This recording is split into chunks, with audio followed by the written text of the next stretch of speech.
আসসালামু আলাইকুম। আমি জুবাইর মাহমুদ ইফাত, অধ্যয়নরত আছি ঢাকা বিশ্ববিদ্যালয়ের আইন বিভাগে। আজকে আমি হালকেনস্টাইনের পক্ষ থেকে এসেছি আমাদের রিভিশন ক্লাসের পরিণতি ও সুশাসন বিষয়ক প্রথম পত্রের প্রথম অধ্যায় নিয়ে। তো এই অধ্যায় থেকে আমরা সৃজনশীল প্রশ্ন এবং বিস্তারিত আলোচনা করব। তো চলুন শুরু করা যাক।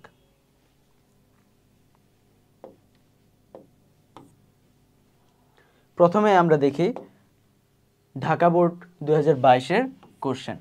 এক্ষেত্রে আমাদের প্রতিটা কোশ্চেন দেখার পূর্বে আমাদের যেটা করতে হবে যে আমরা ক এবং খ এই কোশ্চেনগুলোর অ্যান্সার যথাযথভাবে পারি কিনা। যেহেতু আমাদের হাতে অপশন থাকে অনেকগুলা, তো এক্ষেত্রে আমাদের উচিত যে আমরা প্রতিটা কোশ্চেনের ক এবং খ এইগুলা দেখব, কোশ্চেনগুলো দেখব। যদি আমরা এগুলা পারি তবেই আমরা বাকি কোশ্চেনগুলোর দিকে তাকাবো। তো এটার একটা সহজ সমীকরণ এইরকম, যেহেতু আমরা জানি যে গ এবং ঘ এগুলো হলো প্রয়োগ এবং উচ্চতর দক্ষতা। এটার ক্ষেত্রে মার্ক থাকে 3 এবং উচ্চতর দক্ষতার ক্ষেত্রে মার্ক থাকে 4। তো এই ক্ষেত্রে যেহেতু এটা কোনো ম্যাথমেটিক্স না, এই জন্য এই ক্ষেত্রে আমাদের কিন্তু 3-এ 3 বা 4-এ 4 এই নাম্বারগুলো পাওয়া খুবই স্ট্রিক্ট হয়ে যায়। কিন্তু আমরা যদি ক এবং খ যে জ্ঞানমূলক এবং অনুধাবন এই কোশ্চেনগুলো আমরা যথাযথভাবে পারি, তাহলে কিন্তু এই ক্ষেত্রে আমরা অবশ্যই এই ক্ষেত্রে 1-এ 1 এবং এই ক্ষেত্রে 2-এ 2 পাবো।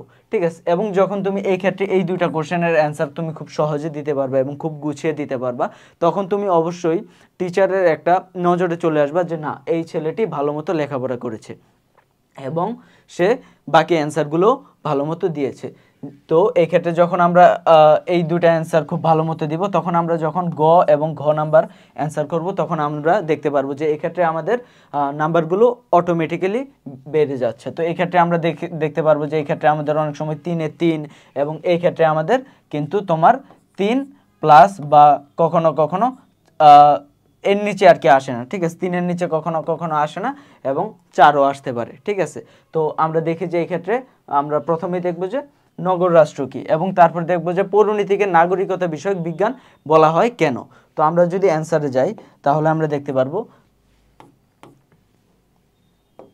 যে এক্ষেত্রে বলা হচ্ছে প্রাচীন গ্রিসের এক একটি নগরকে কেন্দ্র করে গড়ে ওঠা রাষ্ট্রকে নগর রাষ্ট্র বলা হয়। তো এই ক্ষেত্রে আমাদের সংজ্ঞা কিন্তু মুখস্থ করার কোনো প্রয়োজন নেই। এক্ষেত্রে কিন্তু আমাদের বুঝে বুঝে পয়েন্ট টু পয়েন্ট যদি আমরা মনে রাখি, কিছু পয়েন্ট মনে রাখি, তাহলে কিন্তু আমরা এই বিষয়গুলো খুব সহজেই মনে রাখতে পারবো। এবং আমাদের কিন্তু পয়েন্ট টু পয়েন্ট যদি আমরা মনে রাখতে পারি, আমাদের কিন্তু বাকি ওয়ার্ডগুলো যদি একটু ভিন্ন হয় তাহলে কিন্তু আমাদের কোনো প্রবলেম হবে না। যেমন দেখো এই ক্ষেত্রে বলা হচ্ছে প্রাচীন গ্রিস। ঠিক আছে, এই বিষয়টা একটা, এবং আরেকটা বিষয় আছে আমাদের যেটা হলো নগরকে কেন্দ্র করে। তো এই দুইটা বিষয় যদি আমরা মাথায় রাখতে পারি যে প্রাচীন গ্রিসের নগরকে কেন্দ্র করে যেসব রাষ্ট্র গড়ে উঠেছে সেগুলোকে নগর রাষ্ট্র বলা হয়। ঠিক আছে, এটাকে আমরা যদি একটু রিলেট করে পড়ি, এরকম ভাবা যায় না যে আমরা যে যে জেলায় আছে, ঠিক আছে, ওই জেলায় আমাদের বিভিন্ন গ্রাম আছে। ঠিক আছে, একটা জেলায় কিন্তু অনেকগুলা গ্রাম থাকে, ওই গ্রামগুলা কিন্তু এক একটা আমরা রাষ্ট্র হিসাবে ধরতে পারি, এবং ওই জেলাটার মধ্যে তাহলে যে কয়টা রাষ্ট্র আছে ওইগুলাকে আমরা নগর রাষ্ট্র বলতে পারি। ঠিক আছে, ওই জেলাটাকে আমরা যদি প্রাচীন গ্রিস হিসাবে তুলনা করি।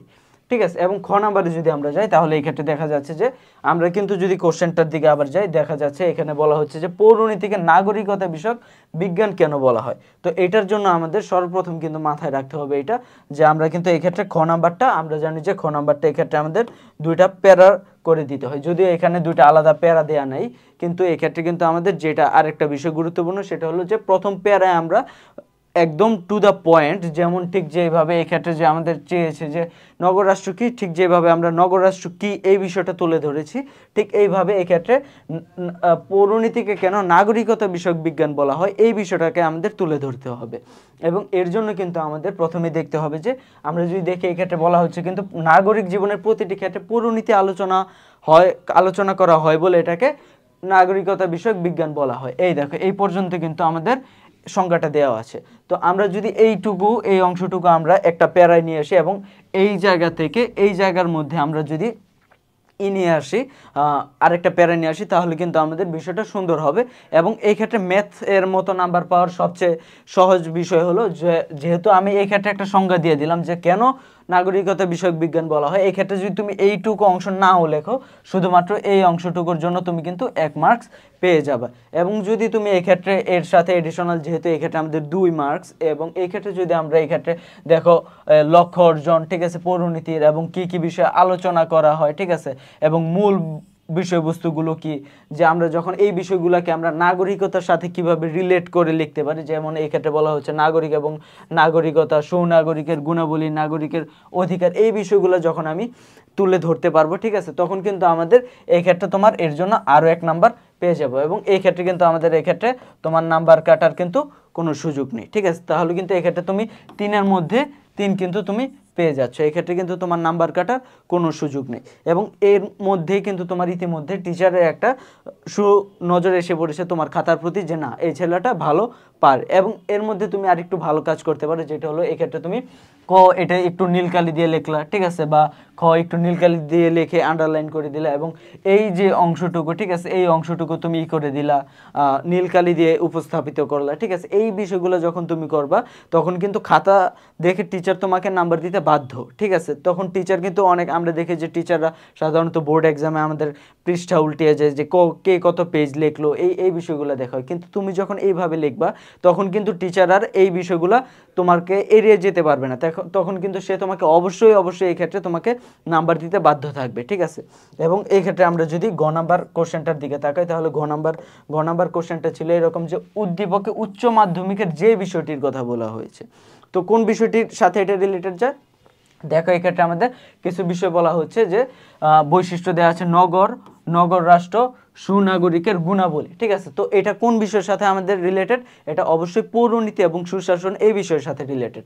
তো যখন তুমি এই ক্ষেত্রে তুমি গতে এসে যখন তুমি এই বিষয়টা লিখে দিবা, এই ক্ষেত্রে প্যারা করে লিখে দিবা যে এটা আমাদের পৌরনীতি এবং সুশাসনের সাথে রিলেটেড, ঠিক আছে, তখন কিন্তু তোমার এইটুকুর জন্য শুধুমাত্র তোমার 1 নাম্বার অবশ্যই দেওয়া হবে, ঠিক আছে। এবং তোমার এই যে অংশটুকু, এই অংশটুকুর উপর নির্ভর করে কিন্তু তোমার বাকি 2 দিবে না 1 দিবে, সেটার উপর তোমার নির্ভর করবে, ঠিক আছে। তো এই ক্ষেত্রে কিন্তু তুমি অলরেডি 1 পেয়ে গেলা মাত্র এক লাইন লিখে, ঠিক আছে। তো এই ক্ষেত্রে যদি আমরা দেখি, যেহেতু আমাদের এই ক্ষেত্রে বলা হয়েছে যে কোশ্চেনে যে কোন বিষয়টির কথা বলা হয়েছে, এবং তারপর বলা হয়েছে কিন্তু যে বিষয়টির পরিধি ব্যাখ্যা করো, ঠিক আছে। এবং পরিধি যখন তোমাকে ব্যাখ্যা করতে বলা হয়েছে, তখন কিন্তু আমরা যদি আমাদের পৌরনীতি এবং সুশাসন বইটি খুলি, তাহলে কিন্তু অবশ্যই সেখানে আমরা পৌরনীতি এবং সুশাসনের আমাদের যে ইগুলো আছে, পরিধি আছে, সেটা কিন্তু আমাদের পয়েন্ট বাই পয়েন্ট করে দেওয়া আছে। তো তুমি কিন্তু ট্রাই করবা ওই পয়েন্টগুলো তুলে ধরতে, ঠিক আছে। যেমন এক্ষেত্রে কিন্তু আমাদের এইটা যে অনুধাবনমূলক অংশ, এই অংশটুকু আমরা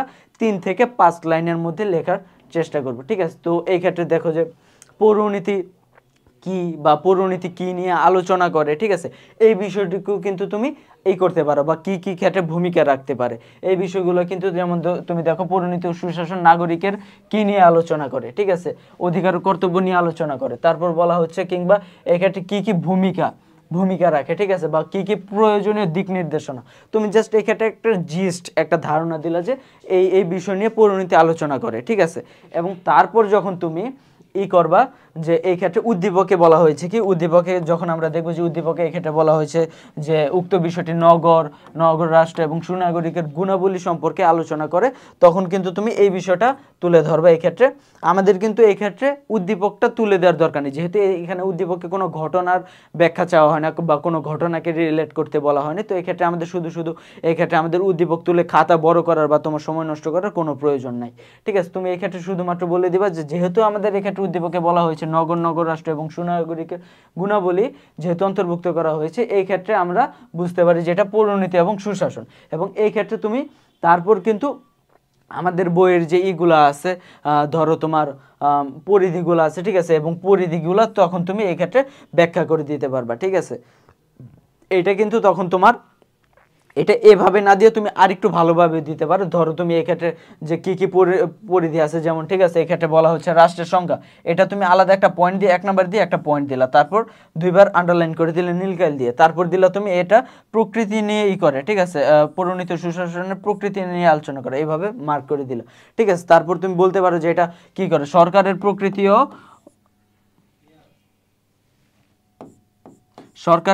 প্রকৃতি ও উৎপাদন সমূহ এবং সংবিধানের প্রকৃতি, শ্রেণী বিভাগ এইসব নিয়ে কিন্তু আমরা আলোচনা করে, ঠিক আছে। এই বিষয়গুলো যখন তুমি এইভাবে দিয়ে দিয়ে নাম্বারিং করে করে এইভাবে তুমি করে দিলা, তখন কিন্তু তোমাকে সেখানে টিচার নাম্বার দিতে বাধ্য। এই ক্ষেত্রে একটা জিনিস মনে রাখবা যে এই সব ক্ষেত্রে যখন আমরা এই কোশ্চেনগুলো প্রায় পাবো যে পরিধি ব্যাখ্যা করো বা গুরুত্ব কি, বা আমরা এই ক্ষেত্রে আমাদের বৈশিষ্ট্য কি, এইগুলো যখন বলবে তখন তুমি ট্রাই করবা যে এই ধরনের পয়েন্ট দিয়ে এবং একটা পয়েন্ট এভাবে দিয়ে তারপর ওইটা করে। যেমন এই ক্ষেত্রে বলা হচ্ছে রাষ্ট্রের সংজ্ঞা, ঠিক আছে, এই একটা পয়েন্ট দিলাম এবং দিয়ে আমি বললাম যে পৌরনীতি এবং সুশাসন রাষ্ট্র কি এবং রাষ্ট্রের সংজ্ঞা প্রদান করে থাকে।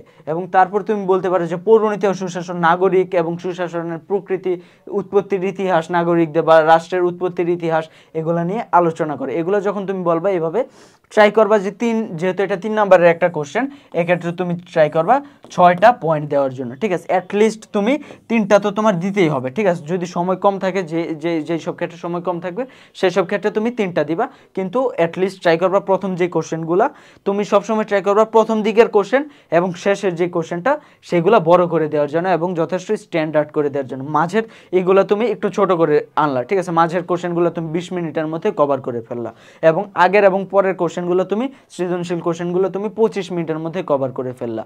তাহলে কিন্তু তুমি দেখবে যে টিচাররা যখন তোমার উল্টিয়ে যাবে এবং শেষের এটা দেখবে যে কোশ্চেনটা ভালো, প্রথম কোশ্চেনটা ভালো, তখন তোমার ওভারঅল খাতার উপরে কিন্তু একটা এসে পড়বে, ঠিক আছে, ধারণা, গুড ইমপ্রেশন এসে পড়বে, ঠিক আছে। এই ক্ষেত্রে আমরা 6টা রাখতে পারি। তো আমরা যদি এবার আমরা উচ্চতর দক্ষতার এই কোশ্চেনে যাই, তাহলে কিন্তু এই ক্ষেত্রে দেখো বলা হচ্ছে উক্ত বিষয়টির পঠিত শিক্ষা তোমার জীবনের কোন কোন ক্ষেত্রে ব্যবহার্য, ঠিক আছে। এই ক্ষেত্রে কিন্তু বলা হচ্ছে যে তোমার কোন কোন ক্ষেত্রে ব্যবহার্য। এটা কিন্তু আমরা ধরতে পারি যে এটা আসলে আমাদের গুরুত্ব নিয়ে আলোচনা করছে, যে পৌরনীতি এবং সুশাসনের যে গুরুত্ব, সেই গুরুত্ব নিয়ে আলোচনা করতে বলা হয়েছে, ঠিক আছে। তো এই ক্ষেত্রে আমরা কিন্তু দেখো ঠিক আছে, এই ক্ষেত্রে কিন্তু আমাদের বলা হচ্ছে যে তোমার উক্ত বিষয়টি তথা পৌরনীতি ও সুশাসন আমাদের জীবনে গুরুত্ব অপরিসীম বা সমগ্র ক্ষেত্রে ব্যবহার্য বলে আমি মনে করি, ঠিক আছে। তুমি এই বিষয়টাও দিতে পারো বা এটার গুরুত্ব অপরিসীম এটাও তুমি বলতে পারো, ঠিক আছে, যেভাবে খুশি তুমি এটা বলতে পারো। এবং তারপর তুমি কিন্তু আবার একটু ট্রাই করবা যে আরেকটা প্যারা দিয়ে, সেই ক্ষেত্রে আমাদের এই ক্ষেত্রে 3টা প্যারা দেওয়া আছে, বাট তুমি ট্রাই করবে যেহেতু এটা উচ্চতর দক্ষতা, এই ক্ষেত্রে তুমি 4টা প্যারা দেওয়ার ট্রাই করবা, ঠিক আছে। 4টা প্যারা দিলে তাহলে তুমি 4-এ 4 বা 3 অ্যাটলিস্ট তুমি পাবা, ঠিক আছে। তো এই ক্ষেত্রে কিন্তু আমাদের গুরুত্বগুলো তুমি এই ক্ষেত্রে এইভাবে সাজাইতে পারো এই কোশ্চেনটা, যে তোমার প্রথমে তুমি বললা যে পৌরনীতি আমাদের কি কি জীবনে ব্যবহার্য, ঠিক আছে, যেমন আমাদের নাগরিক দিনের ধারণা দেয় আমাদের, তারপর সুশাসন কি, রাষ্ট্র কি, এইসব বিষয় নিয়ে ধারণা দেয়, 3 লাইন দিয়ে দিলা, ঠিক আছে। এবং তারপর তুমি প্রয়োগের যে অংশটুকু আমরা যে 3 নাম্বার প্যারাটা, ওইটা একটু বড় করলা, ধরো তুমি 5 লাইন বা 7 লাইনের মধ্যে তুমি রাখলা। 5 লাইন এবং 7 লাইনের মধ্যে তুমি এই ক্ষেত্রে আরো নানাবিধ বিষয় আলোচনা করলে, যে উন্নয়নে গুরুত্বপূর্ণ ভূমিকা পালন করে, ঠিক আছে। তারপর আমাদের জ্ঞান বুদ্ধিমান কিভাবে, নাগরিকদের কিভাবে এগুলো করে, ঠিক আছে, এগুলা তুমি নানা বিষয় এই ক্ষেত্রে তুমি তুলে দিলা তোমার মতো, ঠিক আছে।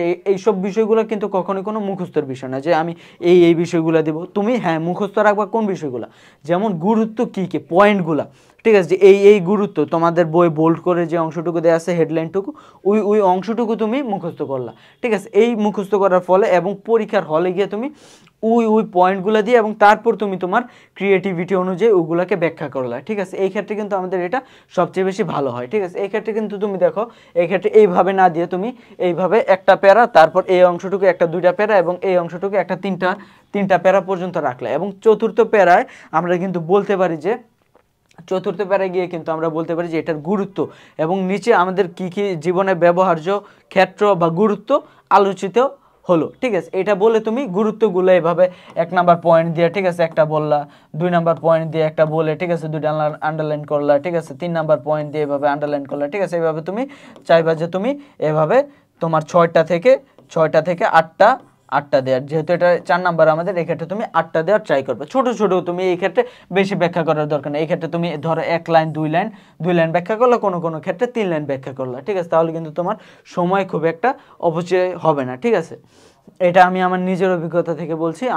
আমি 2021 সালের শিক্ষার্থী ছিলাম এবং আমার কিন্তু সেই ক্ষেত্রে তোমার এই বিষয়গুলা তোমরা জানো যে আমাদের তখন আর কি শুধুমাত্র বাংলা, ইংরেজি এবং আইসিটি বাদে বাকি সবগুলা অধ্যায় এই সাবজেক্টের উপর পরীক্ষা ছিল। এবং সেই ক্ষেত্রে কিন্তু আমার কিন্তু গড় ছিল তোমার 93.5, ঠিক আছে, 93.5 ছিল আমার এই ক্ষেত্রে, যেটা আমার কলেজের মধ্যে সর্বোচ্চ ছিল। এবং সেই ক্ষেত্রে কিন্তু আমার ইকোনমিক্সে ছিল তোমার 198, ঠিক আছে। শুধুমাত্র এমসিকিউ ভুল যাওয়ার কারণে কিন্তু আমার ওই ক্ষেত্রে ছিল। এবং ইভেন যেই সব ক্ষেত্রে কিন্তু আমাদের যেমন ফার্স্ট বয়স এবং নানা ছেলেরা তোমার সমাজকর্মে কিন্তু কোনো মার্কস পায়নি, ঠিক আছে। সমাজকর্ম বা সিভিক্সে A+ অনেকের আসেনি, ঠিক আছে। কিন্তু সেই ক্ষেত্রে কিন্তু আমার ছিল তোমার 180 মার্কস ছিল, ঠিক আছে। মানে তুমি যদি করো ডিভাইড 2 দ্বারা করো, এই ক্ষেত্রে কিন্তু তোমার 90+, ঠিক আছে। তোমার কিন্তু এই ক্ষেত্রে 90 মার্কস থাকা কিন্তু খুব সহজ বিষয় না, ঠিক আছে। কিন্তু তুমি এইভাবে যদি সিকুয়াল করে লেখো এবং এইভাবে তুমি পয়েন্টগুলো তুলে ধরতে পারো, একটু জ্ঞান খাটিয়ে একটু লিখতে পারো, এই ক্ষেত্রে কিন্তু তোমার 80+ পাওয়া কোনো বিষয় না, ঠিক আছে। 80+ পাওয়া একদম সহজ, A+ পাওয়া। তো আমরা যদি আমাদের দ্বিতীয় সৃজনশীলে যাই, তাহলে কিন্তু আমরা দেখতে পারবো যে এক্ষেত্রে বলা হচ্ছে দুটি রাষ্ট্রের কথা বলা হচ্ছে। এবং পূর্বের মতো আমরা প্রথমে দেখে নেব যে এই ক এবং খ আমরা এইগুলা পারি কিনা, অ্যান্সারগুলো পারি কিনা। যদি অ্যান্সার পারি তাহলে আমরা বাকি এইটা এবং তারপর গ এবং ঘ আমরা কোশ্চেনগুলো দেখব। কিন্তু আমরা যদি দেখি যে এই দুইটা আমরা পারছি না, তখন কিন্তু তোমার এইটার দিকে তাকানোর দরকার নেই। যদি হ্যাঁ দেখো যে তুমি 6টা পেরেছো এবং শেষের একটা তুমি পারতেছো না, যে কোনোটার মধ্যে পারতেছো, যেটার মধ্যে তুলনামূলক তুমি একটু ভালো পারো বা একটু বিষয়টা তুমি বুঝতে পারো, সেইটা তুমি দিতে পারো। কিন্তু ট্রাই করবা যে যেটা তুমি পেরেছো বা পারো সেটাই দেওয়ার ট্রাই করবো সবসময়, ঠিক আছে। তো এই ক্ষেত্রে যদি আমরা দেখি যে এই ক্ষেত্রে বলা হচ্ছে স্বচ্ছতা কি, ঠিক আছে। এই ক্ষেত্রে স্বচ্ছতার সংজ্ঞায় যদি আমরা যে স্বচ্ছতার ক্ষেত্রে বলা হচ্ছে স্বচ্ছতা হলো সিদ্ধান্ত গ্রহণের প্রক্রিয়া ও সিদ্ধান্ত বাস্তবায়ন প্রক্রিয়া পুরোপুরি নিয়মতান্ত্রিকভাবে হচ্ছে কিনা এর মানদণ্ড।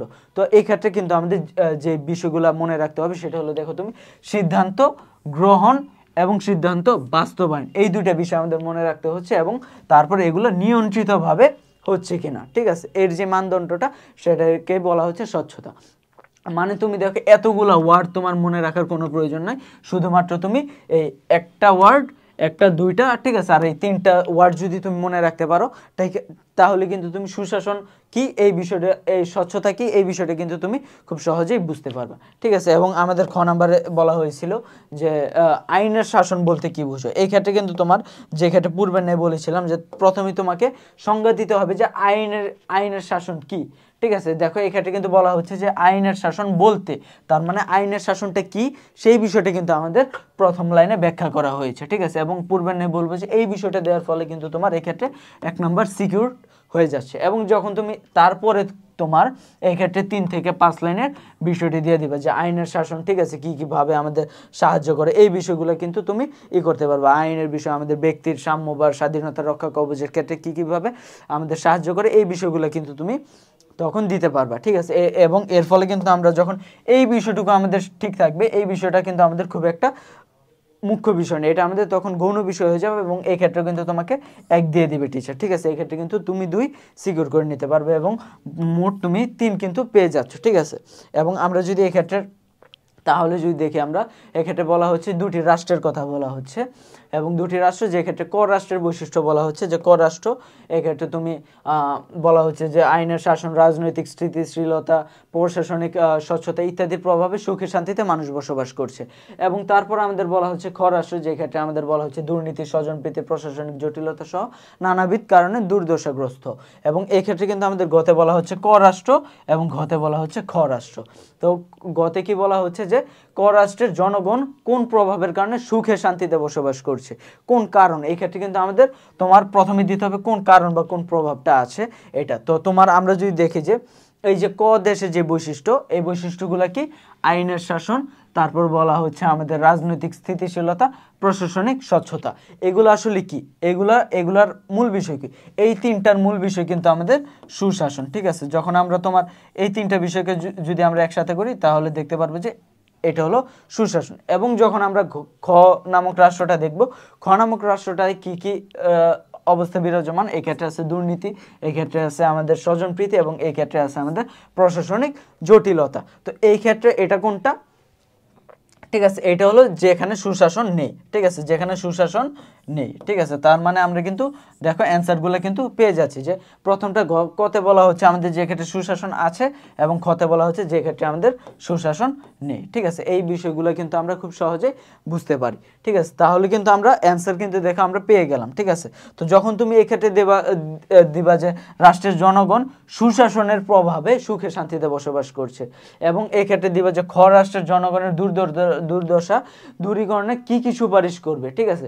তো প্রথমে তুমি বলবা যে এই ক্ষেত্রে আমাদের সুশাসন নেই, এবং বলার পরে কিন্তু তুমি তারপর বিশ্লেষণ করবা যে কি কি সুপারিশ করো। এই ক্ষেত্রে দেখো কিন্তু আমাদের কোশ্চেনের মধ্যে কিন্তু আমাদের অ্যান্সার আছে। দুনিয়াতে একটু চালাক হইলে কিন্তু দুনিয়াতে চলা অনেক সহজ হয়ে যায়, আর না হলে কিন্তু দুনিয়াটা তোমার জন্য অনেক কঠিন, একটা জাহান্নাম হয়ে যাবে, ঠিক আছে। এই ক্ষেত্রে কিন্তু দেখো আমরা কি সহজ আছে, কি কি সুপারিশ করতে পারবে, ঠিক আছে। আমরা জানি যে এই ক্ষেত্রে আমরা যেহেতু 4 নাম্বার, এই ক্ষেত্রে আমরা তোমার 8টা বিষয় করবো। এই ক্ষেত্রে কিন্তু আমাদের 3টা বিষয় কিন্তু অলরেডি আছে, এই একটা বিষয় আছে, এই 2টা বিষয় আছে, এবং 3 নাম্বার বিষয় কিন্তু এই ক্ষেত্রে আমাদের আছে। 3টা বিষয় কিন্তু তোমার 8টার মধ্যে তোমার কিন্তু 3টা হয়ে যাচ্ছে। এই ক্ষেত্রে আমাদের থাকে শুধুমাত্র 5টা বিষয়, ঠিক আছে। এই 5টা বিষয় তখন তুমি আলাদা সুশাসনের বৈশিষ্ট্যগুলো কি বা সুশাসন কি কিভাবে আনা যায় ওই বিষয়গুলো কিন্তু আমরা করলে কিন্তু পেরে যাব, ঠিক আছে, এই বিষয়টা। তো দেখো এই ক্ষেত্রে আমাদের বলা হচ্ছে, গতে বলা হচ্ছে যে এই ক্ষেত্রে সুশাসনের প্রভাবে এই ক্ষেত্রে করা হচ্ছে, ঠিক আছে। সুশাসন কিভাবে কিভাবে সুশাসন কি, ঠিক আছে, আমরা তারপর দিলাম সুশাসন কি, এবং সুশাসন কি কি ভাবে, যে আমরা যেহেতু আমাদের 3টা বৈশিষ্ট্য দেওয়া আছে, যে রাজনৈতিক স্থিতিশীলতা, আইনের শাসন এবং প্রশাসনিক স্বচ্ছতা, এই বিষয়গুলা আমরা যখন ঠিক আছে দিলাম যে আইনের শাসন, তারপর আমি আইনের শাসন কি কি ভাবে আমাদের দেশকে করে ওই বিষয়গুলো আমি ধরে রাখলাম। তা কি কিভাবে দেশের মানুষকে সুখে শান্তিতে রাখে, এগুলো আমি যখন এইভাবে প্যারা প্যারা করে দিয়ে আমি করে দিব, একটু ব্লু কালার দিয়ে বা একটু অন্য কালার, মেনলি ব্লু বা আকাশি যেটা, ঠিক আছে, এই কালারগুলো দিলে কিন্তু খুব ভালোভাবে ফুটে ওঠে খাতা, ঠিক আছে। এবং এই ক্ষেত্রে কিন্তু তুমি খুব ভালোভাবে মার্কস পেয়ে যাবে। একইভাবে তোমার যেটা তোমার গয়ের ক্ষেত্রে, ঠিক আছে, এই ক্ষেত্রে দুর্দশার কারণ বলা হচ্ছে, ঠিক আছে। দুর্দশার কারণে তোমার বলা হচ্ছে যে খ রাষ্ট্রে কিন্তু দুর্দশার মূল কারণ হলো তাদের রাষ্ট্রে সুশাসনের অভাব। এই যে সুশাসনের অভাব, সুশাসনের তারপর তোমার কি কি বলা হচ্ছে, সুশাসনের অভাব কি কি কারণে ঘটে, এবং তারপর তুমি এই ক্ষেত্রে তুমি দিলা যে সুশাসনের অভাব কি কি কারণে ঘটে, ঠিক আছে। এবং তারপর তুমি দিলা এই ক্ষেত্রে যে আমাদের সুশাসনে এই ক্ষেত্রে আমরা কি কি সুপারিশ করলে আমরা কিন্তু সুশাসন প্রতিষ্ঠা করতে পারি। এবং ওই ক্ষেত্রে আমি যে বললাম তোমরা 3টা বিষয় কিন্তু তোমরা উদ্দীপকে পেয়ে যাচ্ছ, এবং তারপর কিন্তু আমাদের উদ্দীপকে পাওয়ার পরে তুমি এই ক্ষেত্রে কিন্তু এই বিষয়গুলা তুমি যে আরো 5টা বিষয় দিয়ে যে এইভাবে আমাদের দেশের মধ্যে সুশাসন প্রতিষ্ঠা করা যায় বা খরাষ্ট্রে সুশাসন প্রতিষ্ঠা করা যায়, এই বিষয়গুলো যখন তুমি দিবা, এই ক্ষেত্রে কিন্তু তোমার 3-এর নিচে দেওয়ার কোনো টিচারের ক্ষমতা নেই, ঠিক আছে। টু বি ভেরি ফ্র্যাঙ্ক, ঠিক আছে, এটা আমি আমার নিজের অভিজ্ঞতা থেকে বলছি, এই ক্ষেত্রে 3-এর নিচে তোমাকে কখনোই দিবে না। তারপর দেখো আমাদের যদি আমরা রাজশাহী বোর্ড 2022-এর প্রথম অধ্যায় থেকে আসা পরিণতি যে কোশ্চেনটা আমরা করি, তাহলে দেখি এই ক্ষেত্রে আমরা সিভিটাস কি, সুশাসন কেন প্রয়োজন, ঠিক আছে। এই যে কোশ্চেনটা সিভিটাস কি এবং সিভিস, ঠিক আছে, সিভিস, এই 2টা বিষয় কিন্তু আমাদের একদম ট্রিপল স্টার, ঠিক আছে। এই 2টা বিষয়ের অর্থ তুমি যদি না জানো, তোমার ভাই আর্টসে পড়া বৃথা, তোমার সিভিক্সে তোমার A+ পাওয়া তোমার এই ক্ষেত্রে স্বপ্নই থেকে যাবে। কারণ কি, সিভিস এবং সিভিটাস এই 2টার অর্থ তোমাকে অবশ্যই জানতে হবে, ঠিক আছে। এই 2টা কোশ্চেন তুমি যদি বিগত বছরের টেস্ট পেপারগুলো খুলে দেখো, কোনো না কোনো বোর্ডে কোনো না কোনো কোশ্চেনে অবশ্যই এই 2টার একটার অর্থ অবশ্যই তোমার কাছে চেয়েছে, যেগুলো ফার্স্ট অধ্যায় থেকে আমাদের কোশ্চেনগুলো এসেছে। তো এখন আমরা দেখি যে আমরা তো এটার অর্থ, ঠিক আছে, পারি। তারপর আমরা দেখি সুশাসন কেন প্রয়োজন। এই ক্ষেত্রে তোমার সুশাসন কেন প্রয়োজন এটা না দিয়ে আমরা প্রথমে যদি আমরা এই ক্ষেত্রে দিব যে সুশাসন আসলে কি, ঠিক আছে, সুশাসনটা আসলে কি। দেখো এই ক্ষেত্রে কিন্তু তোমার এই ক্ষেত্রে দেওয়া হয়েছে যে সুশাসন কেন প্রয়োজন, টু দ্য পয়েন্ট অ্যান্সার করা হয়েছে, ঠিক আছে। এইটাও তুমি দিলে পারবা, কিংবা সুশাসন কি এই সংজ্ঞাটা কিন্তু তোমার মনে রাখা জরুরি, বা রাষ্ট্র কি, এই যেহেতু পরিণতি পড়ছে এই বিষয়গুলো তোমার জানা অত্যন্ত প্রয়োজন, ঠিক আছে। এই বিষয়গুলো তুমি কিন্তু দিয়ে দিবা যে আমরা সুশাসন কি। এবং তারপর যখন তুমি দ্বিতীয় প্যারায় যাবা, দ্বিতীয় প্যারায় গিয়ে তুমি এইখান থেকে শুরু করো যে সুশাসন কেন প্রয়োজন, এবং এইখান থেকে তুমি এইটুক পর্যন্ত দাও, ঠিক আছে। যখন তুমি সুশাসন কি এবং সুশাসন কেন প্রয়োজন এই 2টা বিষয় তুমি উল্লেখ করে দিলা, তোমার এই ক্ষেত্রে কিন্তু আর কোনো নাম্বারের কোনো হবে না, গ্যাপই থাকবে না, ঠিক আছে, নাম্বারের বন্যা বইবে, ঠিক আছে। এবং তারপর আমরা দেখি এই ক্ষেত্রে তোমার বলা হচ্ছে যে এই ক্ষেত্রে আমাদের উদ্দীপকে উল্লিখিত শ্রেণীর শিক্ষক কোন বিষয় অধ্যয়নের প্রতি ইঙ্গিত করেছেন, ঠিক আছে। এই ক্ষেত্রে আমাদের কোন বিষয় চেয়েছে, এবং বলা হচ্ছে তুমি কি মনে করো সুনাগরিক হওয়ার জন্য উদ্দীপক ইঙ্গিতকৃত বিষয়টি অধ্যয়ন করা জরুরি, ঠিক আছে। এবং কোন কোন বিষয় ইঙ্গিত করা হয়েছে এটা কিন্তু আমাদের দেখতে হবে। তো গতে যদি আমরা কিন্তু বুঝতে পারি যেটা পরিণতি এবং সুশাসনের আমাদের বলা হয়েছে, ইঙ্গিত করা হয়েছে। এবং তারপর দেখো সুনাগরিক হওয়ার জন্য উদ্দীপকে ইঙ্গিতকৃত বিষয়টি কি, ঠিক আছে, উদ্দীপকে ইঙ্গিতকৃত। এবং এই ক্ষেত্রে কিন্তু দেখো এই ক্ষেত্রে কোশ্চেনগুলো খুবই সহজ, এই কোশ্চেনগুলো সিলেক্ট করা তোমার বুদ্ধিমানের কাজ হবে, কারণ এই ক্ষেত্রে তোমার বাইরে থেকে কিন্তু কিছু আনতে হবে না। মনে করে যে বিষয়গুলো ইঙ্গিত করে দেওয়া আছে, ঠিক আছে, ওই বিষয়গুলোকে শুধুমাত্র তুমি ফ্লোলি ব্যাখ্যা করে গেলে হবে। যেমন এই ক্ষেত্রে আমাদের কি কি বিষয় ইঙ্গিত করা আছে, আমরা যদি দেখি যে আহনাফ এসএসসি পাস করে একাদশ শ্রেণীতে ভর্তি হয়, তারপর সামাজিক যোগাযোগ মাধ্যম অন্যান্য ইলেকট্রিক্স মিডিয়ামের প্রতি নাগরিক জীবনের অবক্ষয়, তারপরে কিন্তু আমাদের বলা হচ্ছে যে কি কি বিষয় ই করা হয়েছে। দেখো, ছাত্রছাত্রীরা জ্ঞানের জন্য মাধ্যমে অবক্ষয় থেকে বেঁচে থাকতে পারে এবং সুনাগরিকতার সাথে, ঠিক আছে, এই ক্ষেত্রে কিন্তু আমাদের বিষয়টা আছে সুনাগরিকতা এবং সুনাগরিকতা এই বিষয়টা, এবং আমাদের যে পৌরনীতি এবং সুশাসনের এই দুইটা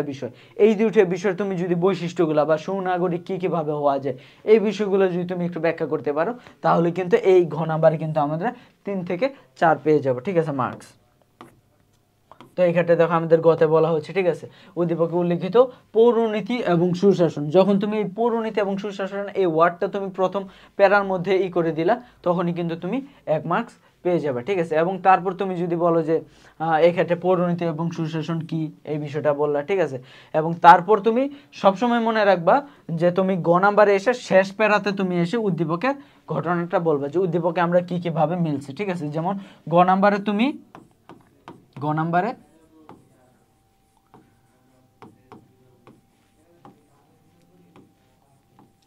শেষ প্যারায় এবং ঘ নাম্বারে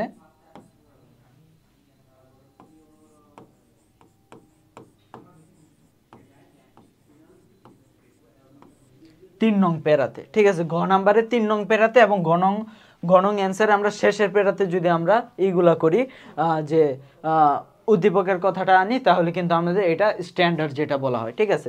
তো এই ক্ষেত্রে তুমি জানবা এই ক্ষেত্রে কি ভাবে তুমি এই ক্ষেত্রে রিলেট করবা গতে এসে, যেহেতু বলা হচ্ছে কি কোন বিষয়, তো তুমি বলবা যে সুনাগরিকতার এই বিষয়গুলো আমাদের বলা আছে, যে পৌরনীতি এবং সুশাসনে বলা আছে যে কিভাবে সুনাগরিক হওয়া যায়, এবং এই বিষয়গুলো বলার পরে তুমি বলবা যে যেহেতু আমাদের সুশাসন, পৌরনীতি এবং সুশাসনের মূল বিষয়বস্তু এবং উদ্দীপকের সুনাগরিকতার সাথে মিলে যায়, অতএব আমরা বুঝতে পারি যে এটা পৌরনীতি এবং সুশাসনকে ইঙ্গিত করছে, ঠিক আছে। এবং ঘ নাম্বারে যদি আমরা যাই, ঘ নাম্বারে দেখো এই ক্ষেত্রে যদি আমরা কোশ্চেনটার দিকে আমরা তাকাই, তাহলে কিন্তু কোশ্চেনটা বলা হচ্ছে এই যে আমি কিন্তু বলেছিলাম এইটা তুমি কি মনে করো, যেহেতু বলা হচ্ছে তুমি মনে করো কিনা, তো এই ক্ষেত্রে কিন্তু আমাদের অবশ্যই বলতে হবে যে হ্যাঁ বা না।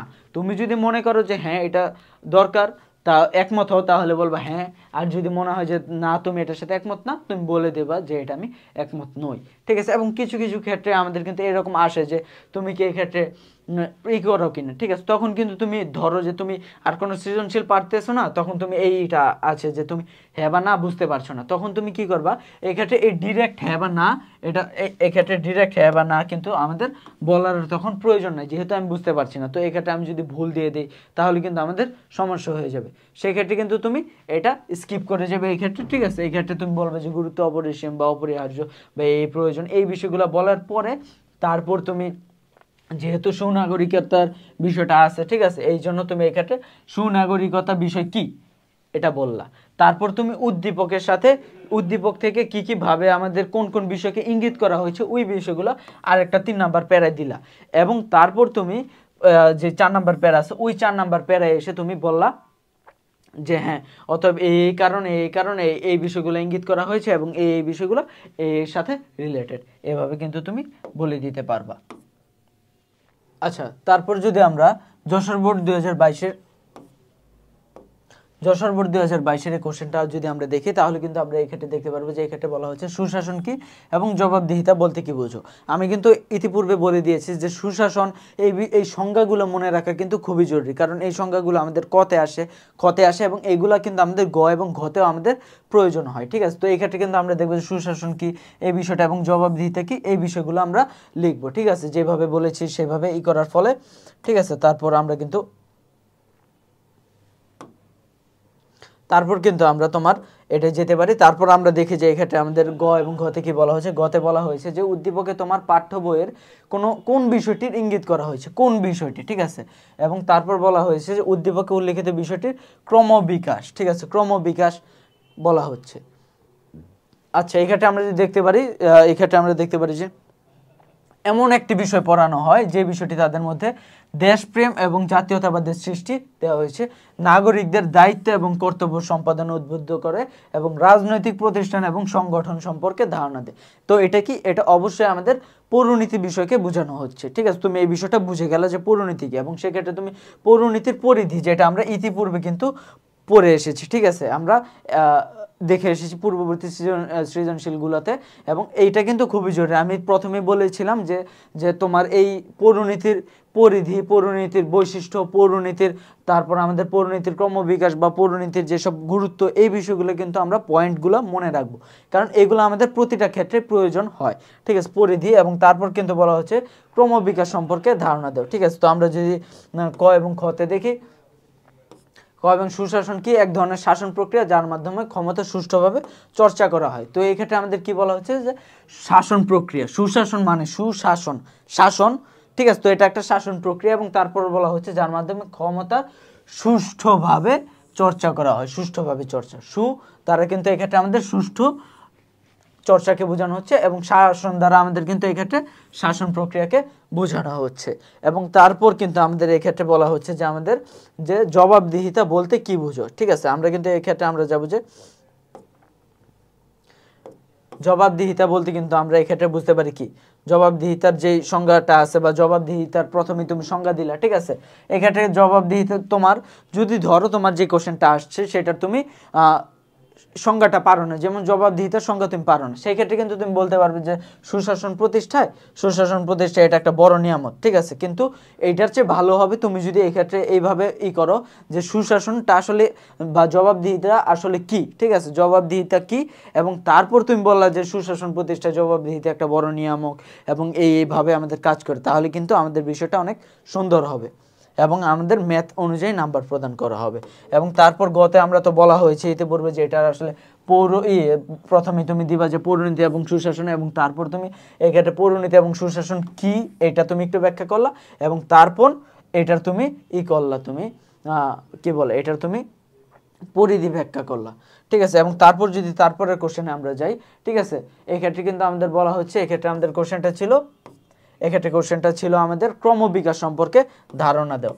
ঠিক আছে, তো এক্ষেত্রে আমরা কিন্তু ক্রমবিকাশ সম্পর্কে এক্ষেত্রে তুমি আস্তে আস্তে ধারণা দিবা যে পৌরনীতি আমাদের কি কি ভাবে আসলো। ঠিক আছে, প্রথমে তুমি দিলা পৌরনীতি কাকে বলে, সুশাসন কাকে বলে, পৌরনীতি এবং সুশাসনের একটা ধারণা দিলা।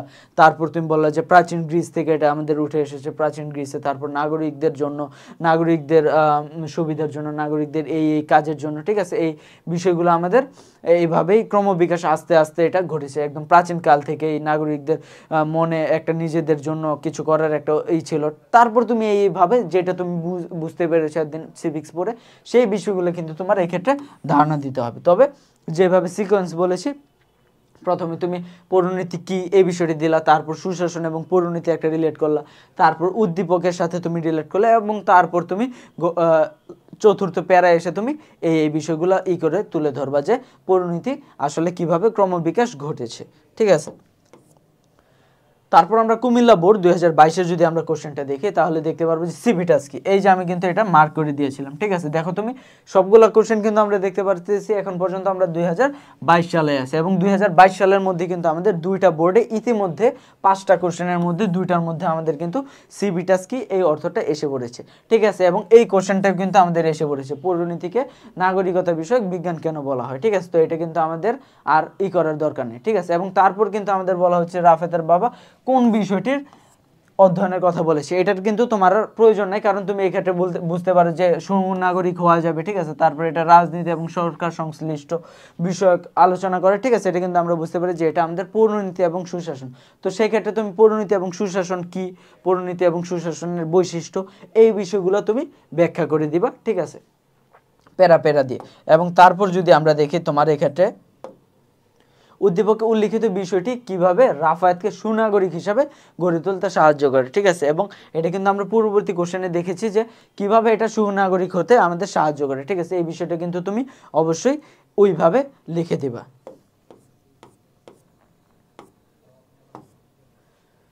তারপর দেখো আর বলার কিছু নাই, সিভিটাস কি উৎপত্তিগত অর্থ কি, আমরা কিন্তু 6টা বোর্ডের মধ্যে 3টা বোর্ডে একই কোশ্চেন কমন পেয়ে গেলাম।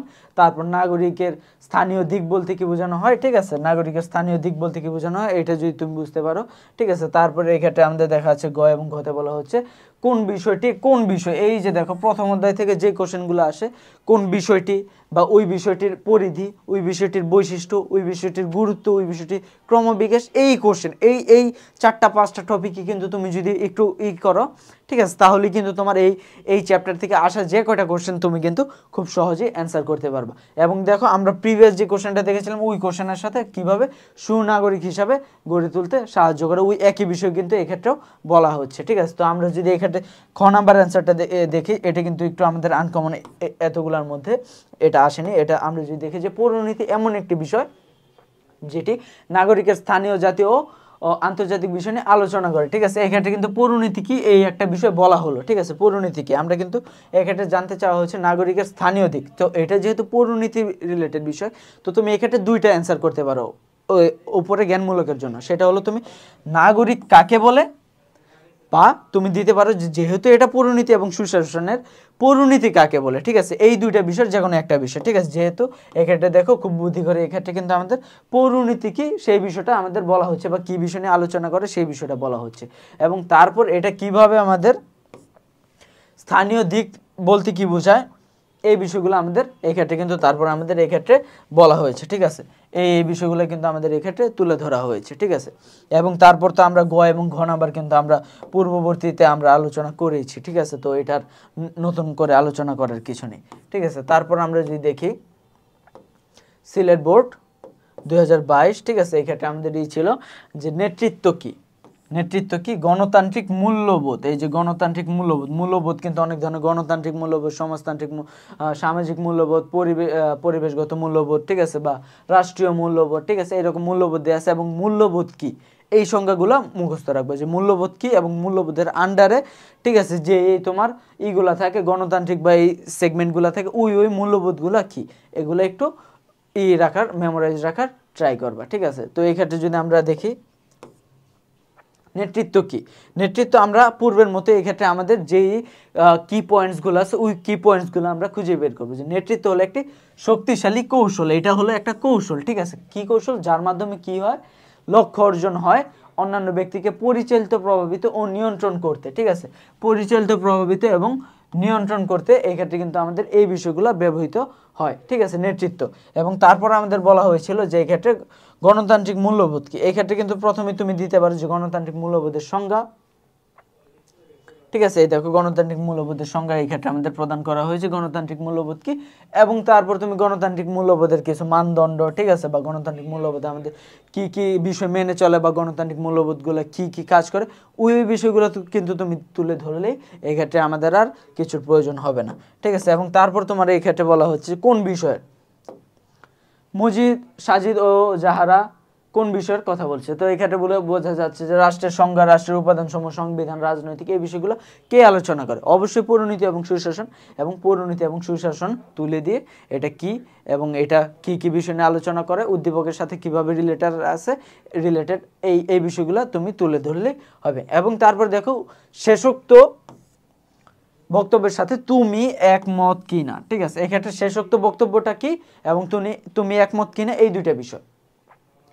শেষোক্ত এটা ছিল যে দেশের স্বাধীনতা ও সার্বভৌমত্ব রক্ষার জন্য একজন নাগরিক প্রয়োজনে জীবন দান করতেও কুণ্ঠিত হয় না, এটা দেশপ্রেমের কথা বলা হচ্ছে, ঠিক আছে। তো এই ক্ষেত্রে তুমি এটার সাথে একমত কিনা, অবশ্যই আমরা একমত, বিশেষ করে আমরা বাঙালি জাতি হিসাবে অবশ্যই আমরা একমত। 1971 সালে কিন্তু আমাদের দেশটা স্বাধীন হয়েছিল শুধুমাত্র দেশের প্রতি যেসব শোষণ এবং নিপীড়ন হচ্ছে সেটা থেকে আমাদের নিজের যে দেশপ্রেম জাগ্রত হয়েছিল, সেই জন্য কিন্তু আমাদের 9 মাস রক্তক্ষয়ী যুদ্ধের মাধ্যমে কিন্তু আমাদের দেশটা স্বাধীন হয়, ঠিক আছে। এই বিষয়টা কিন্তু তুমি অবশ্যই একমত, ঠিক আছে। এবং একমত হওয়ার পরে এটার সাথে তুমি কিভাবে এটাকে পৌরনীতি এবং সুশাসনের যে বিষয়গুলো, সেই বিষয়গুলো তুমি এই ক্ষেত্রে কিন্তু রিলেট করে দিবা, ঠিক আছে। যে প্রথমে তুমি এই ক্ষেত্রে দিতে পারবা যে এই ক্ষেত্রে শেষের এটা কি ছিল এটা দিতে পারো, বা তুমি বলতে পারো যে এটা আছে, এটার সাথে আমি একমত পোষণ করছি, এই বিষয়টা দিলা। এবং দেওয়ার পরে তুমি এইভাবে যে কিভাবে দেশপ্রেম কি, ঠিক আছে, দেশপ্রেম কি ইঙ্গিত করা হয়েছে, তুমি এই ক্ষেত্রে দিলা দেশপ্রেম কি, ঠিক আছে। তারপর তুমি ধরলা উদ্দীপকের বিষয়টা তুমি তুলে ধরলা যে উদ্দীপকে এই বিষয় বলা হচ্ছে শেষের লাইনে এবং এই সাথে আমাদের রিলেটেবল কিনা, ঠিক আছে। রিলেটেবল এক্ষেত্রে আমরা কিন্তু 1952 সালের বাঙালি জাতীয়তায় বা 1969 সালে গণ আন্দোলন বা গণ অভ্যুত্থান, 1971 সালের মুক্তিযুদ্ধ, এই বিষয়গুলো তুমি কিন্তু বলতে পারো। এবং তারপর তুমি এক্ষেত্রে একটা কনক্লুশন দিতে পারো, যে কনক্লুশনে বলা যায় দেশের প্রতি মানুষ এবং দেশপ্রেম, ঠিক আছে। তো এই ক্ষেত্রে আমি এটার সাথে একমত পোষণ করছি, ঠিক আছে। এই বিষয়গুলো তুমি বলতে পারো। তারপর দেখো এই ক্ষেত্রে একটা সুন্দর কোশ্চেন, ঠিক আছে, চিত্রাঙ্কনের মাধ্যমে আমাদের খুব সুন্দর করে বুঝিয়ে দেওয়া হয়েছে। তো এক্ষেত্রে আমাদের বলা হচ্ছে যে প্রথমে বলা হচ্ছে গণতান্ত্রিক মূল্যবোধ কি, আমরা পূর্বে বলেছি আইনের অনুশাসন কিভাবে অধিকার রক্ষা করা যাবে, ঠিক আছে, এটা একটা বিষয়। এবং তারপর বলা হচ্ছে প্রদত্ত ছক, তুমি যদি দেখো এই ছকটা, আইনের শাসন, অংশগ্রহণমূলক, স্বচ্ছতা, জবাবদিহিতা, এই বিষয়গুলো কিসের সাথে মিলে? এই বিষয়গুলো কিন্তু আমাদের মিলে কিসের সাথে বলো তো?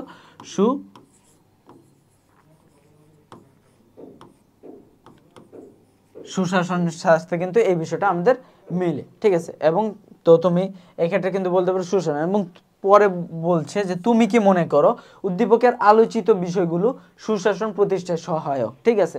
এই ক্ষেত্রে কিন্তু তুমি দিতে পারো যে এই চারটা কি সহায়ক কিনা, ঠিক আছে। তো এই ক্ষেত্রে তুমি যেটা করতে পারো, প্রথমে তুমি গণতান্ত্রিক মূল্যবোধ কি দিলা, তারপর তুমি আইনের অনুশাসন কিভাবে রক্ষা করে, ঠিক আছে। এই ক্ষেত্রে তুমি এটা বললা যে কিভাবে আইনের অনুশাসন এটা করে, ঠিক আছে। এই ক্ষেত্রে তুমি বললা, এটা নিজের মতো দিলা। এবং আমি যদি তোমাকে এই ক্ষেত্রে বিস্তারিত আলোচনা করতে বলি, সেক্ষেত্রে তুমি এই ক্ষেত্রে যেটা আলোচনা করবা সেটা হলো, দেখো তোমার এই বিষয়টা প্রতিষ্ঠায় সহায়ক কিনা, এই বিষয়টা আমাদের সবচেয়ে মূল্যবান বিষয়, ঠিক আছে। এটা হলো যে তুমি এই চারটা দিলা, ঠিক আছে। এই চারটা দিয়ে বলা যে হ্যাঁ এইগুলা এইভাবে, ঠিক আছে, এইভাবে এটার সাথে মিলে, ঠিক আছে। এই বিষয়গুলো তুমি দিলে এবং তারপর তুমি এটা কিন্তু সবাই দিবে, ঠিক আছে, সবাই। তাহলে তুমি একটু এক্সট্রা নাম্বার কিভাবে পাবে? এই সবগুলো এই চারটা যদি দাও তোমাকে 2 দেওয়া হবে, ঠিক আছে। বলা যায় যে তোমাকে 2 দেওয়া হবে, ঠিক আছে। এবং যদি তুমি সুশাসনের সংজ্ঞাটা প্রথমে তুলে ধরো, ঠিক আছে, এক্ষেত্রে তোমার 3 দিতে পারে, বাট দেওয়ার সম্ভাবনা নাই বললেই চলে, ঠিক আছে। কিন্তু তুমি যদি এই সুশাসনটা কি, তারপর তুমি বলা যে এই চারটা হ্যাঁ এইভাবে সুশাসনের সাথে রিলেটেবল, ঠিক আছে। এবং তারপরে তুমি গিয়ে আরো 5, ঠিক আছে, 6, ঠিক আছে, 7, তারপর 8, এই আরো 4টা পয়েন্ট যদি তুমি তুলে ধরো, ঠিক আছে, এবং ওগুলাকে একটু একটু 1 লাইন থেকে 3 লাইনের মধ্যে ব্যাখ্যা করো, ট্রাস্ট মি ব্রো, ঠিক আছে। এই ক্ষেত্রে তোমার 3 সর্বনিম্ন নাম্বার তোমাকে দেওয়া হবে এবং এই ক্ষেত্রে তুমি 4 অবশ্যই পেয়ে যাবে, ঠিক আছে। 4 বা 3 তোমাকে দিয়ে দিবে, ঠিক আছে। তো এই ক্ষেত্রে দেখো তুমি এই ক্ষেত্রে কিন্তু তোমার এইরকম একটা কোশ্চেন, যে ক্ষেত্রে তুমি 9 বা 10 তুমি অবশ্যই পেয়ে যাবে, ঠিক আছে। এর নিচে কিন্তু তোমার পাওয়ার কোনো নাই, স্কোপ নাই, ঠিক আছে। তারপর দেখো আমাদের বলা হচ্ছে ময়মনসিংহ বোর্ড 2022, ঠিক আছে। ময়মনসিংহ বোর্ড 2022-এ বলা হচ্ছে আমাদের কোন প্রতিষ্ঠান সুশাসনের ধারণা প্রবর্তন করে, এই একটা বিষয়, ঠিক আছে। ওই প্রতিষ্ঠানটার নাম দিলা। পৌরনীতিকে কেন নাগরিকতা, এর আগে আরো 2বার এসেছে, ঠিক আছে। তারপর রাষ্ট্রটিতে কোন বিষয়টির অভাব পরিলক্ষিত হয়, কি কি আছে আমাদের ক রাষ্ট্রতে বলা হচ্ছে নানা সমস্যায় জর্জরিত, রাজনৈতিক অস্থিরতা, দারিদ্র, সেনা শাসন সব মিলে, ঠিক আছে, জনগণের জীবন বিপর্যস্ত, ঠিক আছে। যেটা আমাদের কিন্তু আমরা এর আগে সৃজনশীলে গুলাতে কিছু কিছু সৃজনশীলে দেখে আসছিলাম, যেমন ওই যে মনে আছে কিনা যে ক এবং খ রাষ্ট্রে কিন্তু এই সমস্যাগুলো ছিল এবং সেখানে কিসের অভাব ছিল? সেখানে আমাদের অভাব ছিল সুশাসনের। তো এই ক্ষেত্রে দেখো, এবং ওই ক্ষেত্রে কিন্তু তোমার আমি বলেছিলাম যে কি ভাবে ওই তোমার কি পরামর্শ প্রদান করা যায়, ঠিক আছে। এই দুইটা বিষয় কিন্তু তোমার গ এবং ঘতে বলা হয়েছে, ঠিক আছে। তো আমরা যদি দেখি ক নাম্বারে কি বলা হচ্ছে, ক নাম্বারে বলা হচ্ছে কোন প্রতিষ্ঠান হলো বিশ্ব ব্যাংক বা ওয়ার্ল্ড ব্যাংক এই সুশাসনের ধারণা প্রবর্তন করেছে। কত সালে? এগুলা মনে রাখবা যে ওয়ার্ল্ড ব্যাংক কত সালে দেয় বা এশিয়ান এই কত সালে দেয়, ঠিক আছে। এই কোন সংস্থা কত সালে দেয়, এই বিষয়গুলো কিন্তু তুমি মনে রাখবা, ঠিক আছে। আর বাকি যে বিষয়গুলো আছে এগুলো তো আমরা অলরেডি দেখে আসছি, এটা আর দেখার কিছু নাই। তো আলটিমেটলি আমরা কিন্তু একটা বিষয় বুঝতে পারি, যে এই বিষয়গুলো কিন্তু এই অধ্যায় থেকে খুব বেশি কোশ্চেন করার কিন্তু তোমার উপায় নেই, ঠিক। তোমার ধরো মাত্র এখানে কিছু বিষয় আছে যেগুলো হলো তোমার সুশাসন সুশাসন, তারপর আছে পৌরনীতি, পৌরনীতির বৈশিষ্ট্য, পৌরনীতির আমাদের আছে পৌরনীতিক, তারপর পৌরনীতির পরিধি, পৌরনীতির আমাদের এই বিষয়গুলো কিন্তু আমরা পড়লে হয়। পৌরনীতির পরিধি, পৌরনীতির বৈশিষ্ট্য, পৌরনীতির গুরুত্ব, পৌরনীতির তারপর ক্রমবিকাশ, এই 4টা বিষয় আর সুশাসন, এই বিষয়গুলো পড়লে কিন্তু আমাদের এই ফুল চ্যাপ্টারটা কিন্তু তোমার হয়ে যাচ্ছে। ঠিক আছে, আর কিছু কিন্তু এখানে পড়ার নেই। তোমার কোশ্চেনটা যেইভাবেই ঘুরিয়ে দেখ তোমার কিন্তু শেষমেশ কিন্তু অ্যান্সার এই একই রকমই আসবে। ঠিক আছে, তো এক্ষেত্রে আমাদের যদি আমরা কোশ্চেনে ফিরে আসি, পৌরনীতির সংজ্ঞা দেও। পৌরনীতির সংজ্ঞা, পৌরনীতি চ্যাপ্টার আমরা পৌরনীতির সংজ্ঞা কি এটা তো আমাদের সবার আগেই প্রয়োজন। তারপর পৌরনীতিকে নাগরিকতা বিষয়ক, এটা কিন্তু আমাদের একটা আইডিয়াল কোশ্চেন, যেটা আমরা কিন্তু এর মধ্যে বুঝতে পেরে গেছি যে এটা কিন্তু আমাদের একটা আইডিয়াল কোশ্চেন আমাদের এই প্রথম অধ্যায়ের জন্য। ঠিক আছে, তারপর বলা হচ্ছে কোন নির্দিষ্ট বিষয়, কোন নির্দিষ্ট বিষয়, এই নির্দিষ্ট বিষয়টা কি, এমন একটি বিষয়ের ধারণা নিতে বললেন যেটার মধ্যে কি আছে, নিজ নিজ রাষ্ট্রের উন্নয়নের পাশাপাশি বিশ্ব সভ্যতার উন্নয়নেও কাজ করা উচিত। ঠিক আছে, তো এটা কে, নাগরিকদের নিয়ে কাজ করে বা আমাদের রাষ্ট্র নিয়ে কাজ করে কে, পৌরনীতি এবং সুশাসন। প্রতিটা ক্ষেত্রে গতে কিন্তু আমরা দেখতে পারতেছি যে এই ক্ষেত্রে কিন্তু আমাদের পৌরনীতি বিষয়টাকে করতেছে। ঠিক আছে, এবং তারপর তুমি দেখো এই ক্ষেত্রে বলা হচ্ছে উদ্দীপকে বর্ণিত বিষয় বিশ্ব সভ্যতার উন্নয়নে ভূমিকা রাখে কিনা। এই বিষয়টার বিশ্ব উন্নয়নের ভূমিকা, এই যে যখন তোমার বলতেছে ভূমিকা মানে হলো গুরুত্ব, গুরুত্বটা কি, এই গুরুত্বগুলো যখন তুমি একটু তুলে ধরবা, ঠিক আছে, পয়েন্ট পয়েন্ট দিয়ে। ঠিক আছে, আমি যেভাবে বললাম যে প্রথমে তুমি দিলা যে পৌরনীতি কি, তারপর বলে তুমি পৌরনীতি কি কি বিষয় নিয়ে আলোচনা করে, তারপর দিলা যে এই উদ্দীপকের সাথে পৌরনীতি কি কিভাবে রিলেটেবল, এবং তারপর দিলা পৌরনীতির গুরুত্ব। 7টা থেকে 8টা, 6টা থেকে 8টা তুমি যখন দিলা, অপশন দিলা, তখন তুমি বিশ্বাস করো ভাই এই ক্ষেত্রে তোমার নাম্বার কাটার কোনো স্কোপই নেই। ঠিক আছে, এই বিষয়গুলো। তো পৌরনীতির সঙ্গে আমাদের এখানে দেওয়া আছে কি, একটা শাস্ত্রের কথা বলা হচ্ছে। পৌরনীতি হলো একটা শাস্ত্র, ঠিক আছে, যে শাস্ত্রটা কি করে, বিজ্ঞান ভিত্তিক কাদের নিয়ে, নাগরিকতাদের নিয়ে, নাগরিকদের নিয়ে বিজ্ঞান ভিত্তিক পাঠ ও আলোচনা করে। ঠিক আছে, এটা হলো একটা শাস্ত্র যেটা নাগরিকদের বিজ্ঞান ভিত্তিক পাঠ ও আলোচনা করে। এই 3টা ওয়ার্ড, 3টা কিওয়ার্ড মনে রাখলেই শাস্ত্র, নাগরিকতা, বিজ্ঞান ভিত্তিক, ঠিক আছে, এই 3টা বিষয় মনে রাখলে কিন্তু তুমি পৌরনীতিকে বুঝতে পারতেছো। ঠিক আছে, এখন এবং বাকি যে বিষয়গুলো সেগুলো তো আমি অলরেডি বলে দিলাম যে কি ভাবে তুমি এগুলা করতে পারবা। তারপর দেখো আমাদের ঢাকা বোর্ড 2021। ঠিক আছে, তো এক্ষেত্রে আমরা যদি ঢাকা বোর্ড 2021 এই কোশ্চেনটা আমরা যদি সলভ করি তাহলে এক্ষেত্রে দেখা যাচ্ছে সুশাসন কি এবং জবাবদিহিতা বলতে কি বোঝায়, এগুলো কিন্তু আমাদের প্রিভিয়াস ইয়ারের কোশ্চেনগুলোতেই এসে গেছে। মানে 2022 সালে যে এইগুলো দেখলাম, যেটা পরবর্তী আগেই দেখা হয়ে গেছে। ঠিক আছে, ওগুলোর মধ্যে কিন্তু আমাদের আছে। ঠিক আছে, তারপর দেখো এক্ষেত্রে বলা হচ্ছে যে তোমার ক রাষ্ট্রের শাসন ব্যবস্থা কিসের প্রতিচ্ছবি ভেসে ওঠে। ক রাষ্ট্রটা কি, ক রাষ্ট্রটা হলো যেখানে তোমার মানবাধিকার আছে, আইনের শাসন খুবই গুরুত্বারোপ করা হয়। ঠিক আছে, এবং রাষ্ট্রটির সামাজিক এবং অর্থনৈতিকের ব্যবস্থাও খুবই স্বচ্ছ, এই যে স্বচ্ছ বিষয়টা আছে, এবং আইনের শাসন, মানবাধিকার, এই 3টা বিষয় যদি আমরা দেখি তাহলে কিন্তু আমরা বুঝতে পারি কিসের প্রতিচ্ছবি, সুশাসনের প্রতিচ্ছবি ভেসে উঠেছে। এবং এক্ষেত্রে বলা হচ্ছে উদ্দীপকে বর্ণিত বিষয় গণতন্ত্রের জন্য সহায়ক কিনা, গণতন্ত্রের জন্য সহায়ক কিনা এই বিষয়টা। ঠিক আছে, তো আমরা যদি দেখি যে এক্ষেত্রে আমাদের প্রথমে বলা হচ্ছে যে এই যেহেতু এই দুটো আমাদের এসে গেছে, তো এই দুটো আমাদের দেখার প্রয়োজন নেই। আমরা এই ক্ষেত্রে দেখব যে সুশাসনের প্রতিচ্ছবি ভেসে ওঠে, এবং এই ক্ষেত্রে তুমি এই ক্ষেত্রে ব্যাখ্যা করলে যে এক্ষেত্রে সুশাসনটা কি। ঠিক আছে, সুশাসনের লক্ষ্য কি বা সুশাসন আসলে কিভাবে আমাদের সাহায্য করে এই বিষয়টা দিলা, এবং তারপর দিলা যে তুমি এক্ষেত্রে আসলে এটা দেওয়ার কারণ কি, কারণ উদ্দীপকে অলরেডি কিছু বৈশিষ্ট্য দেয়া আছে, এবং তারপর তুমি এক্ষেত্রে আরও কিছু বৈশিষ্ট্য দিলা তোমার মতো, এবং তারপর তুমি দেখলা কি যে তোমার যে উদ্দীপকের যে বিষয়বস্তু এবং তুমি যে বিষয়টা এতক্ষণ লিখলা সেই বিষয়টা কিন্তু মিলে যাচ্ছে, এবং যখন এই দুইটা বিষয় মিলে যাচ্ছে তখন কিন্তু তুমি বলতে পারবা যে এটা আমরা বুঝতে পারি যে এটা সুশাসনকে ইঙ্গিত করছে। ঠিক আছে, খুব সহজে কিন্তু তুমি এই বিষয়টা করে দিতে পারবা, সলভ করে দিতে পারবা। ঠিক আছে, তারপর আমাদের এই ক্ষেত্রে বলা হচ্ছে যে সুশাসন, এই ক্ষেত্রে আমাদের গণনার কোশ্চেনটা ছিল এরকম যে আমাদের উদ্দীপক গণতন্ত্রের জন্য সহায়ক কিনা, তুমি বলবা যে হ্যাঁ গণতন্ত্রের জন্য সহায়ক। ঠিক আছে, এবং তারপর তুমি সেইভাবে নিজের মতো এটা ব্যাখ্যা করলা। ঠিক আছে, উক্তিটা যথার্থ। তারপর গণতন্ত্র কি বা সুশাসন কি এই বিষয়গুলো দিলা, তারপর উদ্দীপকে এই বিষয়টা ধারণা দেওয়া হয়েছে, এবং তারপর 4 নাম্বার পেরে গিয়ে তুমি বললা যে যেহেতু আমরা দেখতে পারছি যে গণতন্ত্র এইভাবে সাহায্য করে উদ্দীপকে এই বিষয়গুলো বলা আছে এবং আমাদের কোশ্চেনে বলা হচ্ছে যে এটা কি সহায়ক কিনা। তো হ্যাঁ আমি মনে করি যে এটা সহায়ক এবং এটা এইভাবে এটা সহায়ক, ঠিক আছে। এই তুমি একদম প্রিসাইজ অ্যান্সার দিয়ে দেবে। তোমার উল্টা পাল্টা তোমার 2, 3 পেজ, 4 পেজ, 5 পেজ লেখার কোনো প্রয়োজন, তুমি প্রিসাইজ অ্যান্সার 3 পেজ দিলা, ঠিক আছে। এটার জন্য 3 পেজ অ্যান্সার দিলা, 3.5 পেজ অ্যান্সার দিলা, তোমার জন্য এটা 3 থেকে 4 মার্ক দেওয়া হবে, ঠিক আছে। এটা কোনো বিষয় না, ঠিক আছে। তবে লেখা স্ট্যান্ডার্ড মানের যে লেখা সেটা অনুযায়ী, তুমি ধরো এক পৃষ্ঠায় 5 লাইন লিখলা, ওইভাবে 3.5 পৃষ্ঠা দিলা, ওই রকম না।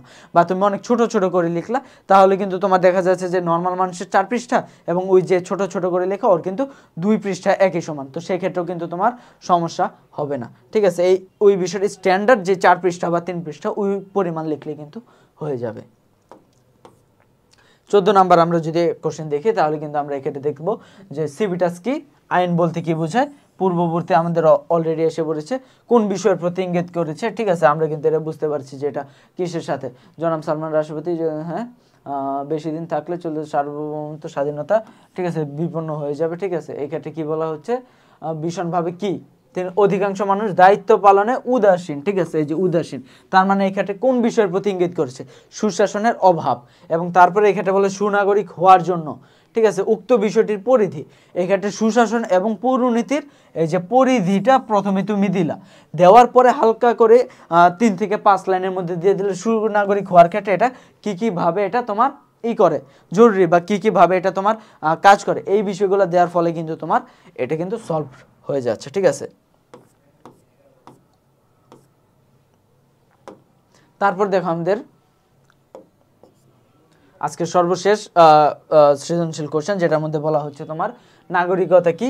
আমরা অলরেডি দেখে আসছে বা পৌরনীতি থেকে নাগরিকতা বিষয়ক বিজ্ঞান কেন বলা হয়। তারপর আমরা নাগরিকতা যদি দেখি, নাগরিক হিসাবে ব্যক্তির পদমর্যাদাই হচ্ছে নাগরিকতা, ঠিক আছে। একজন নাগরিক যার এই পদমর্যাদা, ঠিক আছে, এইটাই হচ্ছে নাগরিকতা। মানে তুমি যে একটা নাগরিক, ঠিক আছে, এইটার যে পদমর্যাদা, ঠিক আছে, যে হ্যাঁ আমি নাগরিক, এটাই হচ্ছে নাগরিকতা। আর খর তো আমরা অলরেডি এটা 100 বার এসে পড়েছি, ঠিক আছে। এবং তারপর গতে বলা হচ্ছে উদ্দীপকে উল্লিখিত জনাব পাঠদানের সাথে বিষয়ের তোমার পঠিত বিষয়ের পরিধি ও বিষয়বস্তু ব্যাখ্যা করো। তার মানে এই ক্ষেত্রে দেখো আমাদের উদ্দীপকে কোন বিষয়টা পাঠদান দিচ্ছে, যে বিষয়টা নাগরিকের ক্রিয়াকলাপ, ঠিক আছে, অধিকার ও কর্তব্য, নাগরিক জীবনের অতীত বর্তমান কে আলোচনা করে, পৌরনীতি এবং সুশাসন আলোচনা করে। তো পৌরনীতি এবং সুশাসনের আমরা পরিধি এবং বিষয়বস্তু ব্যাখ্যা করলাম, ঠিক আছে। তারপর বলা হচ্ছে যে উদ্দীপকে উল্লেখিত জনাব এর পাঠদানের বিষয়টি প্রত্যেক নাগরিকের জীবনে অপরিহার্য। এই যে অপরিহার্যতা বলা হচ্ছে, তার মানে কোন বিষয়টা বলা হচ্ছে, গুরুত্বের দিকটা বলা হচ্ছে। তো তুমি তখন কি করবা, যে হ্যাঁ আমি এটার সাথে একমত যে এটা অপরিহার্য, ঠিক আছে। এবং তারপর তুমি এটার গুরুত্ব ব্যাখ্যা করলা এবং এইভাবে কিন্তু তোমার এই বিষয়টাও তোমার শেষ হয়ে যাচ্ছে। পৌরনীতি এবং সুশাসন কোনো কঠিন কোনো বিষয় না, খুবই সহজ। তুমি প্রিসাইজলি যদি অ্যান্সার করতে পারো তাহলে এই বিষয়গুলোতে মার্কস কিন্তু তুমি একদম কাট মার্কস পাবা, ঠিক আছে। এক্ষেত্রে তোমার 1-এর মধ্যে 1, 2-এর মধ্যে 2, 3-এর মধ্যে 3 এবং 4-এর মধ্যে 3 অথবা 4 তোমাকে দেওয়া হবে। তুমি প্রতিটা ইসের মধ্যে সৃজনশীল কোশ্চেনের মধ্যে 3 থেকে 9 থেকে 10 কিন্তু অবশ্যই তুমি পেয়ে যাবে, ঠিক আছে। তো সেই ক্ষেত্রে কিন্তু আমাদের এই বিষয়গুলো একটু ধারণা রাখতে হবে, একটু মনে রাখতে হবে, একটু খাতায় লিখে রাখলে, টুকে রাখলে যে হ্যাঁ ভাই এই বিষয়গুলোর কথা বলা হয়েছে, এই বিষয়গুলো আমি একটু মাথায় রাখলাম, ঠিক আছে। এই বিষয়গুলো যখন তুমি বলবা তখন কিন্তু তোমার টিচার কিন্তু এবং কালার পেন ইউজ করবে, টিচার তোমাকে মার্কস দিতে বাধ্য থাকবে। সকলকে ধন্যবাদ এতক্ষণ মনোযোগ সহকারে এই ক্লাসটি করার জন্য। পরবর্তী ক্লাসের আপডেট পেতে আমাদের সাথে যুক্ত থাকুন।